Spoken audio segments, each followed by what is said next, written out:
Over the course of the 1930s to the 1950s, Australia was rapidly evolving, as were graphic designers.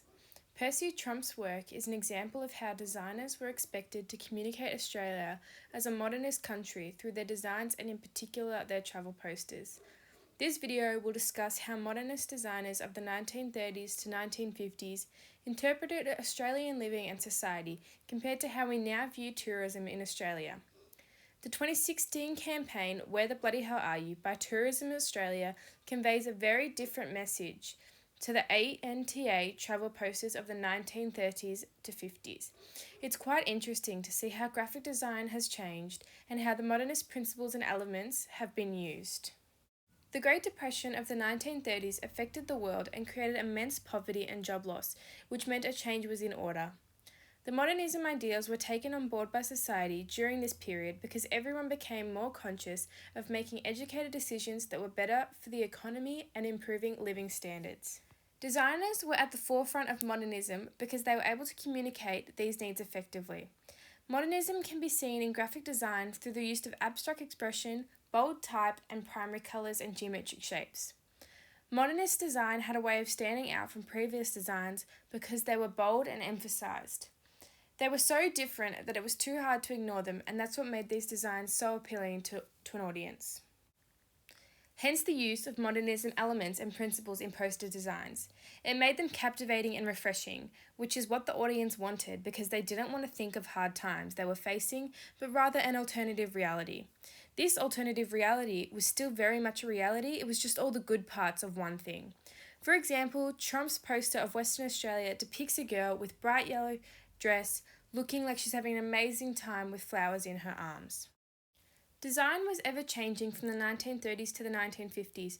Due to the Great Depression in Australia, many new ideas were introduced. Many graphic designers were using new techniques to explore how their works were able to reflect the times. This was extremely important when it came to graphic designers creating posters, especially Australian graphic designers such as Percy Trompf, who created posters that represented what Australia was like and how it could be seen as the ideal tourist destination. The art of graphic design has become so normal when used for marketing and advertising that it's difficult to think about what the world looked like without it. It was designers such as Trompf who really paved the way in terms of representing Australia and communicating aspects of Australia's society that were important. Percival Albert Trompf was a graphic designer for the Australian National Travel Association. He grew up in Ballarat and quickly established an interest in design from a very young age. In 1928, Trompf wrote an article for the SMB magazine where he discussed how graphic design will be used in the future. He went into detail about how posters would be made, discussing how the elements and principles will be used to create an effective design. Trompf stated that with regard to poster work particularly, lighting is the all-important factor. Trompf believed that an artist could make their poster stand out if they used strong light and high contrast between highlights and shadows. This technique would allow the designs to be distinctive from others because they are different from posters being created without using modernist principles. Trompf's association with the Ballarat Artists Society created great opportunities for him to relay his ideals, such as when he gave a lecture in 1947. In this lecture, he discussed how designers should construct a poster and what the design process should look like. Trompf's work is easily recognisable as he used the modernist principles throughout his work, as in what he was known for, such as his railway posters, Bryant and May poster, and a Captain Cook poster. In all of these works, it's very clear to see how he used the modernist principles, techniques, and colours. His poster of Captain Cook landing in Botany Bay gained worldwide recognition because it perfectly portrayed the Australian wildlife and landscape. His ability to capture Australia's landscape was why he was commissioned to create posters for the ANTA. It's interesting when comparing Trump's poster promoting Australia to the Where the Bloody Hell Are You campaign by Tourism Australia because I think that his posters reflected the Australian lifestyle in a similar yet more relaxed approach. Due to the constraints of only being able to capture one still image, he focuses more on how the subject matter will be perceived.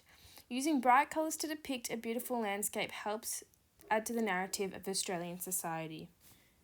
The similarities in both the campaigns were that they both focused on Australia's beauty. When comparing Trompf's posters designs and the Tourism Australia campaign, There is a clear focus on how Australia wanted to be perceived, with long, white, sandy beaches and beautiful women. They advertised it as paradise. Although Australia has a lot more to offer, promoting it can be quite difficult because it means so many things to so many people. No matter which promotional angle you take, a significant portion of the population isn't going to like it. Both these campaigns were significant of their times because of the way they used technology. For Trompf, being able to print his posters made them accessible to the public and allowed him to portray Australia to a wide audience. Being able to use these bright colours and create a high quality print using lithography meant that his designs were able to portray detail. Both campaigns used stereotypes of Australia to advertise it. The Where the Bloody Hell Are You campaign based its ideal on the stereotypes Australia had. A few characters were depicted as bogans, while others were depicted as though all they did was go to the beach. Perhaps this campaign was so successful because of its shock value, which, although is not confirmed, is said to be premeditated. This shock value comes from using the word bloody, which is commonly used as slang in Australia. However, in other countries, in particular America, it can be seen as an offensive word. On the other hand, Trump's posters such as Geelong and the Great Barrier Coral Reef are also playing on Australia's landscape stereotypes. They are reflecting an exaggerated version of what these places look like, which was probably necessary in order to advertise it effectively. Altogether, it was the combination of all modernist principles that made tourism for Australia so successful. Trompf's poster designs highlighted hope and prosperity and depicted Australia's beautiful landscape as one that was both unique and easily identifiable.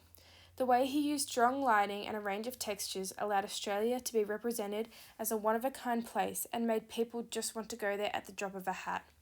Both these campaigns have similarities and differences that were discussed, but overall they are both communicating to an audience that Australia is a great tourist destination.